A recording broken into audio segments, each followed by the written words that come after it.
Okay, friends, today we see the one more method, that's the method of least square. In time series, last time हमने moving average method complete की थी, and now we'll see the method of least square. Exactly method of least square हमने discuss किया वैसे ही, it's the same as linear regressions. Linear regression जैसा है. Here the one variable t यानी कि means वो year है, it's a time is considered as a one variable. One variable some time को consider कर रहा है, and the second variable is a y. तो in time and the variable y, time is जो time है, it means t is equal to, पहले तो उसे इंडिकेट करेंगे ऑर्डर वाइज. तो ये फर्स्ट हमारे लिए 11 यानी हमारा फर्स्ट ईयर है, ये सेकंड, ये थर्ड, ये फोर्थ और ये fifth. So time is independent variable. Time कैसा है? तो time is independent variable and y is dependent variable in time series. In the list method of least square, in the least square method time independent variable है और y is the dependent variable. So now we'll find the t square and ty. So t square is equal to 1 square 1, 2 square 4, 3 square 9, 4 square 16 and 5 square 25.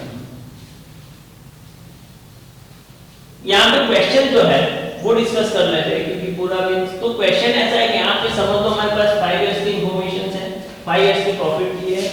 और this question ऐसा है to find the estimated profit of 2017. तो find the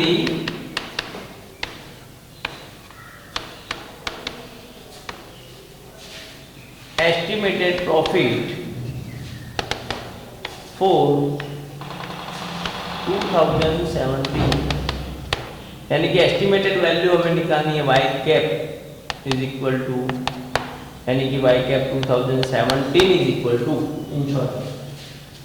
तो यहाँ पे तो find the estimated profit for 2017, ये हमारा क्वेश्चन है.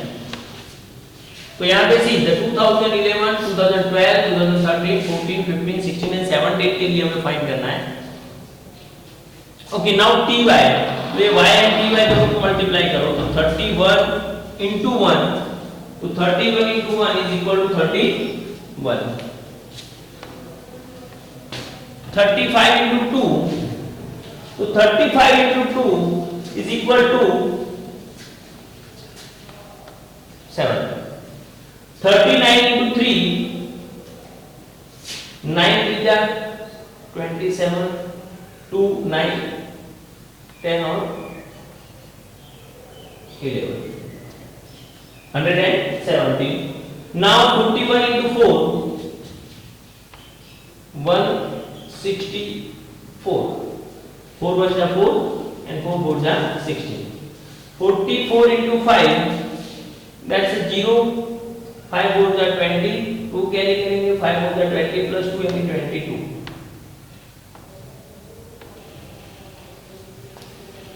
Now sufficient t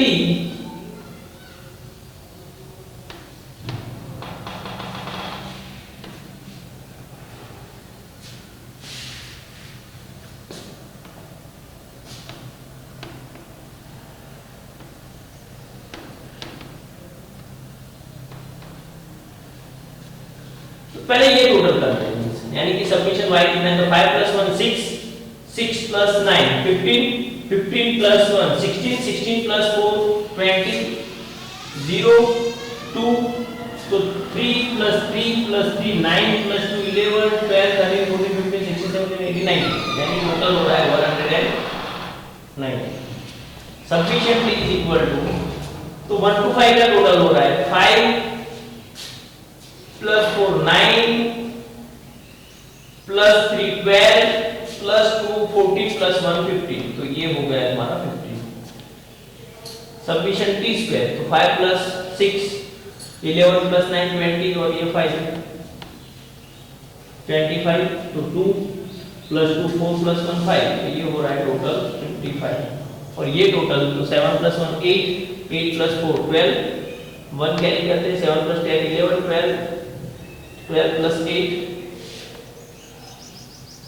20, 2 plus 2 4 plus 2 6, तो 602। नाउ T bar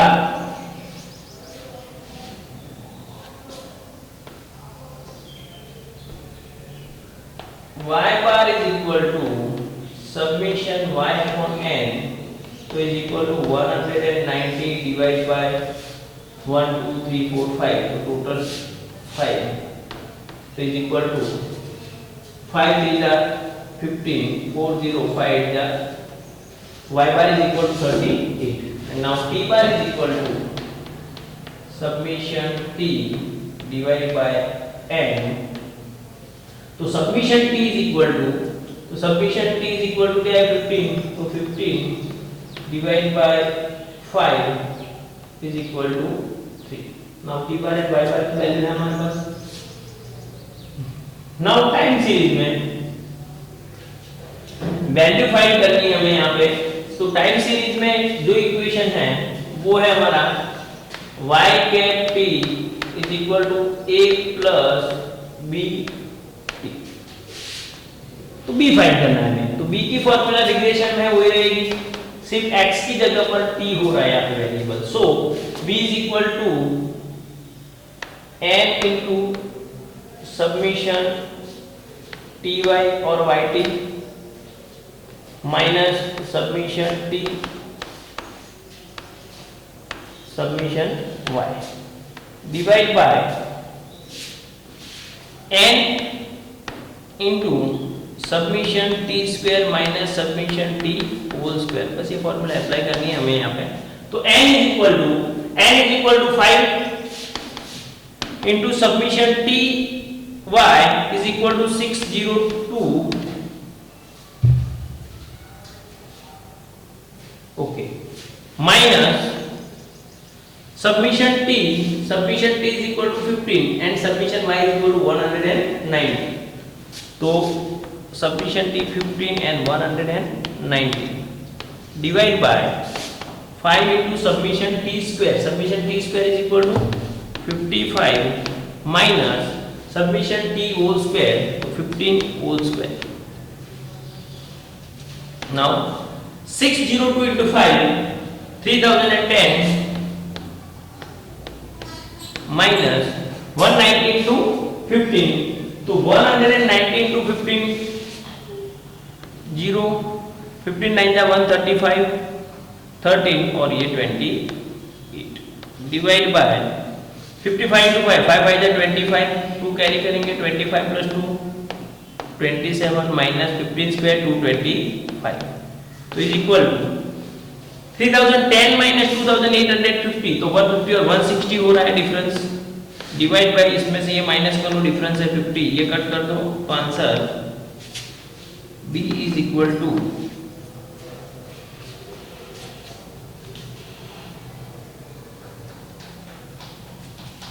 5 3 जा 15 and 5 2 जा 10, 3.2, तो B is equal to answer है 3.2। now A is equal to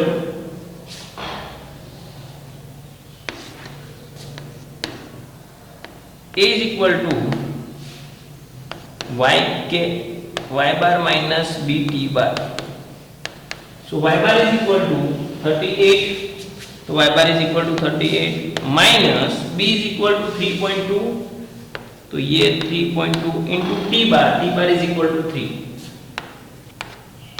38 minus 9.6 is equal to 28.4 is equal to 28.4। Now अब जो क्वेश्चन है वो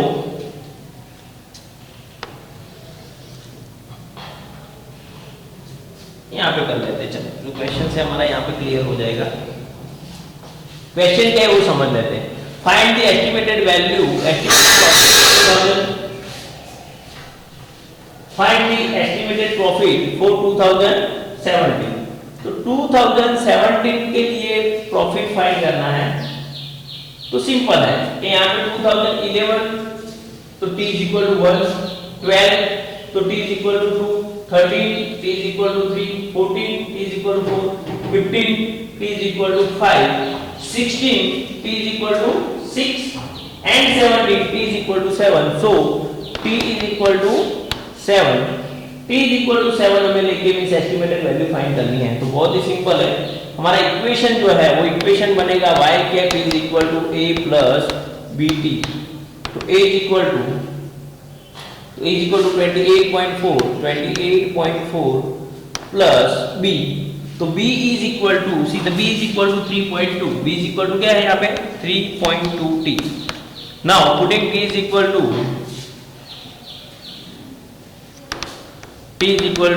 7, तो is equal to 28.4 plus 3.2 into 7, तो is equal to 28.4 plus